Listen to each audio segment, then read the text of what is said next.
Hey everybody, how y'all doing today? Welcome to the Maine-J Show. My name is Jermaine, aka Maine-J, and you know what this is? This is Maine-Chat. I'm not gonna be before y'all long. I did want to talk to y'all for a few minutes in regards to a popular male figure. He has a huge following, and one of his posts, actually quite a few of his posts really bothered me. Um, his most recent post was about um, black pastors and pastors in general as well in regards to COVID-19, and you know how some of the pastors are putting the fear for the virus above God, or if you're not opening up your church, and especially black pastors, then you know you're making it more cultural than anything else because Donald Trump said open up the churches, and because you don't like Donald Trump, you know that's the reason why you're not opening up your church or what have you. And I'm just like, a lot of the times he says stuff and I just pass it, or like he said in one of his posts, sometimes he just says things to get people going just to see who agrees with him, who doesn't, who's with him, who's for him. Whatever the case, that's your platform. But this particular one, I had to say something because my heart goes out to all pastors, not even pastors, bosses, landlords, during this time where there are people that are under you, and there's a lot of decisions that have to be made. And from someone who lost their parent, I lost my adopted mother, to during this time, and just knowing all the regulations and how I couldn't travel. I couldn't travel, number one, because I had COVID-19 myself during the week that she passed. And knowing that, you know, we couldn't have a funeral for her, a proper funeral, because you had to wear a mask and be this and do this and do that, and people couldn't travel. Um, when it comes to the pastors, I think you're giving yourself and Donald Trump too much credit in regards to how they run their church house. Number one, there are certain things, of course, that God speaks to the kingdom of God as a whole, the kingdom. Then there's certain things that God speaks individually to pastors, specifically for their houses, for their flocks, for the people who they shepherd. And then, of course, God speaks to us individually in regards to our lives and where we're going. And pretty much, he's just trying to say that a lot of the black pastors are using this as a time to promote politics. And there's a lot of pastors out there that are not thinking nothing about politics. They're thinking about the well-being of their members. And they're fighting on the forefronts, doing a lot of things that what they can do for their members. A local pastor, I'm from Boston, a local pastor lost 13 members to COVID-19. And then quite a few of his members lost relatives to the COVID-19. So, you know, sometimes they're thinking about their members, the best interest, how to reopen when they do decide to reopen. It's not about because Trump said it, so we're not going to do it. Some of these churches have senior citizens, and it's the majority. So do I open it up to everyone? Do I just open it up to everyone except for seniors? Do we have two services like some of the grocery stores are doing? The first service will be for seniors and, you know, pregnant people or people that are high risk. And then the next service, you know, do we have it for everybody else? You get what I'm saying? For those who have been going live from their home, maybe do we start off with just going live by myself in the sanctuary with maybe the sound people and maybe the praise team and see how that goes. And then we open up. Once again, there's other things that are going on. There's, if you watch the Kojic stuff, a lot of pastors have died. So not only are we dealing with a pandemic, excuse my dog for snoring, but not only are we dealing with a pandemic, but you're dealing with a lot of houses who have lost their pastors, and now a new pastor is coming in. And they're trying to figure out, number one, they couldn't bury the pastor. So how do we go about being sensitive to the flock and knowing that we just lost our man of God, and now I'm the new man of God or the new woman of God? And not only how do I do this transition, but how do I transition my people back into the household with CDC regulations, right? What about the churches who rent out. There's a lot of churches who don't have their own buildings, so they use hotel, like, you know, those hotels have like the little side rooms or whatever the case may be.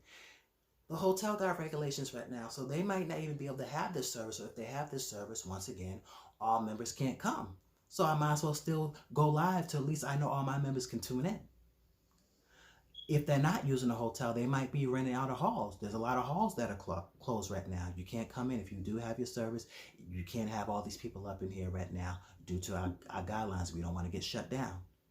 Same thing, there's some pastors in churches who don't have their own church. They rent out churches. So if that church is closed, the pastors who are renting out churches cannot have their services because the places where they normally have their services are not open. And then that opens up another can of worms, because if they do open and they do decide to still rent to the people and somebody gets sick, the church that is renting out, it can be blamed on them. Well, your members got our members sick. It's a whole bunch of other stuff that goes on into the opening up of the churches and what the pastor does. And once again, one size doesn't fit all for this particular thing, because just because Pastor so-and-so in their church opens up doesn't mean that it's the time for you to open up.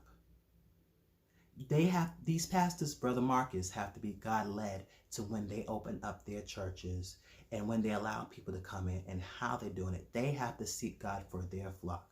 It's not about because the president said open up the churches, and you're not opening up the churches, so you know you're using this as politics, or you're being fearful, or all this other stuff. And my heart goes out to the pastors, because y'all have to make some tough calls. Y'all have to make some tough decisions. And once again, if you're a pastor who have lost people, you don't want to lose any more members. The pastors haven't even been able to bury their members.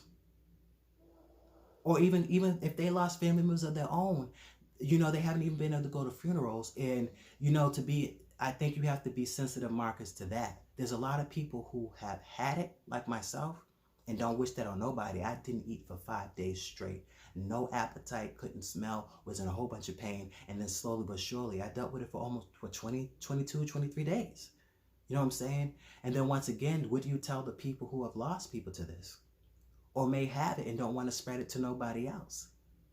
You know, so you just gave Trump too much credit. And, you know, for the pastors, you're danged if you do. You're danged if you don't. If you do it, you know, you're rushing, you're opening up too fast, you know, you're listening to the president, and you shouldn't be listening to him. You should be listening to God, and you're putting people's lives at risk and all this other stuff. You know what I'm saying? And, you know, you're putting the president over your members and over God. And then there's, if the pastor doesn't do it, oh, you're walking in fear, you don't have power, you're not anointed enough to have service, and to make sure that your members don't get sick, or, you know, you're not doing it because Trump said it. You know, if you doing it, you must be a Trump supporter. You know, this other stuff, this other factors that's going on into this besides being fearful. Once again, if you have members that take public transportation, do you want your members taking public transportation? If you have a church van or a church bus, the church bus driver may not want to pick up nobody unless they're wearing masks and wearing gloves. And you know, a lot of people say, I ain't wearing no mask, I ain't wearing no gloves. Yeah, that you speak for yourself, but there's other people who want the safety knowing that people have on gloves and masks. So, pastors, I'm really praying for y'all that you all do what's good for your house. Not because of what Marcus thinks or what the president thinks or what other people think. You seek God for your house and the direction on how you should go. If you open it and God gave you directions to open it, then so be it. Be safe about it. If you don't open it, you still want to decide to go live and, you know, until it's safe, or you want to gradually do it and take steps to do it, then so be it. Do what's best for your sheep, your flock. I am praying for all you pastors during this time. I'm praying for all the people who lost pastors, and during this transition, I'm praying for people who haven't been, there's some churches who don't have Facebook Live and ain't been doing conference calls. So I'm even praying for y'all who haven't even gotten a word, or at least something in these last few weeks, few months. I'm praying for people, you know, all over the country that are dealing with this in different ways. I'm praying for bosses because some of y'all, you know, you have to make a decision too. Do you open up or do you not open up? Do you follow the CDC guidelines or don't you follow the CDC guidelines? Business may not be that booming. You know what I'm saying? So you might have to lay people off. Landlords, I'm praying for y'all too, because some of y'all ain't been getting paid. And once this thing lifts up and you're able to get the people and get your money, if they're behind on their rent, I'm praying that you don't evict them. It's just all across the board on this, and there's no right or wrong answer. Even though, you know, Marcus was saying that there is a right answer: open up and don't be fearful and all this other stuff. I just lost my adopted mother. I don't know if I don't want to lose another parent. Dad, I don't know if I want you going to church. I don't know if I want you out there right now. Nothing to do with fearing God, but you can still be a Christian. I've been saved over 20 something years. I've been in church over 30 something years, my whole life. I've been sick. I've been in car accidents. So it's not about fearing, because you can still be a child of God and still have to go through sickness, still have to go through loss, still have to go through car accidents and pain and breaking legs and going into surgery. So bump all of that. You're being fearful. No, sometimes it's just being cautious, being smart, not rushing. There's a time for everything. There's a scripture about that. You know, so I just think, Marcus, you know, you say a lot of stuff that I ignore. You say a lot of stuff that I agree with. You say a lot of stuff that I know you're just trying to get people going. But that one, I just think that, you know, you as a leader, as a man of God that has a huge following, you know, I think you should be, instead of bashing pastors for the lack of faith or too much faith or no faith or too much in the government or not enough in the government, or if it's political, whatever the case may be, you should be praying for these pastors that they make the God-given decision. And that's pretty much my spill on it. Let me know what y'all think. You know, are y'all ready to go back to church? Are y'all ready? Have y'all been going to church? Because I know some churches have still been open. Do you feel comfortable still watching the lives?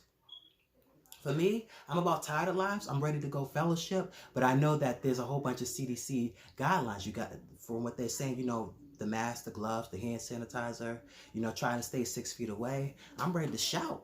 I'm ready to pick them up and put them down. I haven't danced with my praise break partners, but you know, that's even an issue. Do you touch them? You know, it's just a whole bunch of things. Do I even want to experience that or go through that? So that's pretty much my spill on this. I'm praying for everybody. Pray for me. Eventually, I'm going to go home to be with my dad and be with my brother during this time soon. And once again, when we're able to have a memorial service, and even then, there's still probably going to be guidelines, but at least more people can come and it can actually be like that and not have to have something outside and people in their cars. And it's just a hot mess all over the place. And I refuse to believe that all of this is about money or going against Trump or making it political. There are some great pastors, a lot of great pastors that really care about the well-being of their members, and they want to do this right. They want to do it hearing the voice of God. They trust the government. They believe in obeying those who have rule over you. They believe in listening to the governor. They believe in listening to the mayor. They believe in listening to the president, even if they don't agree. Because I don't agree with Trump, but I still will listen just to see what he's saying. But then again, you still have to make your own individual choice for yourself. My pastor could say the church, the sanctuary is open, and I still might not choose to go just yet. I might just, I'll watch the live for a couple more weeks just to see what happens. You get what I'm saying? Or, like I said, the president said it, and the pastor still has to make that decision. And even if he does, that doesn't mean that the members are all going to go. And once again, depending on your demographic and depending on the city and state where you're from that has higher numbers, and looking at it, okay, in this state, more seniors have died. I might not want my seniors as a pastor coming, or maybe have a separate service, or whatever the case may be. But I'm praying for all leaders, from pastors to bosses to landlords to parents, to all y'all during this time, that we all make the right decisions, that we stay safe, that we don't lose no more people. And that when the time is right, that you're able to bury your loved ones for those who lost them, and that you're able to grieve properly, knowing that you were able to actually put them and send them away the right way. So that's my spill on that. God bless, Until the next main chat, I'll see you soon. God bless. Peace.